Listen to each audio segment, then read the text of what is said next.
चलिए रतनगढ़ हवेली के धोखे और अलौकिक आतंक इस डरावनी कहानी में उतरते हैं। इस कहानी की शुरुआत एक चेतावनी से होती है कि जो आंखों से दिखता है वो एक जानलेवा धोखा हो सकता है। हमारी कहानी अनिल के साथ शुरू होती है, जो एक नया फैक्ट्री मैनेजर है और रत्नागिरी गांव जा रहा है। बस कंडक्टर ने एक अजीब सी चेतावनी तो दी, पर अनिल ने उसे अनसुना कर दिया। आखिरकार वो एक बड़ी वीरान हवेली पहुंचता है। देखने से ही लगता है कि वो बरसों से बंद पड़ी है। तभी एक रहस्यमयी आदमी चिल्लाता है, भागो यहाँ से वरना हमेशा के लिए फंस जाओगे। लेकिन अगले ही पल वो अंधेरी हवेली एक जगमगाते आलीशान घर में बदल जाती है। महेंद्र नाम का एक आदमी आता है और अनिल को घर की मालकिन रानी से मिलवाता है। रानी, जो कि बहुत खूबसूरत और शाही लगती है, अनिल को पूरी हवेली किराए पर देने का ऑफर करती है। और किराया इतना कम कि यकीन ही ना हो।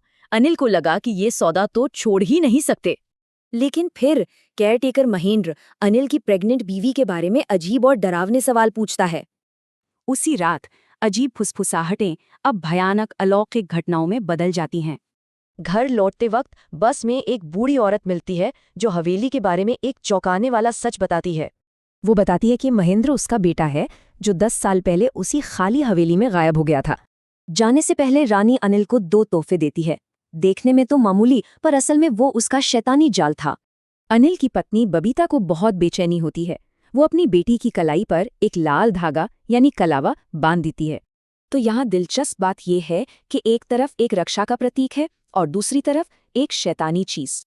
जैसे ही बबीता अंदर आने से मना करती है, रानी सामने आ जाती है और हवेली की भयानक ताकत के बारे में बताती है। तभी अनिल की चांदी की अंगूठी चमकती है और उसका बर्ताव एकदम बदल जाता है। वो गुस्से में आक्रामक हो जाता है।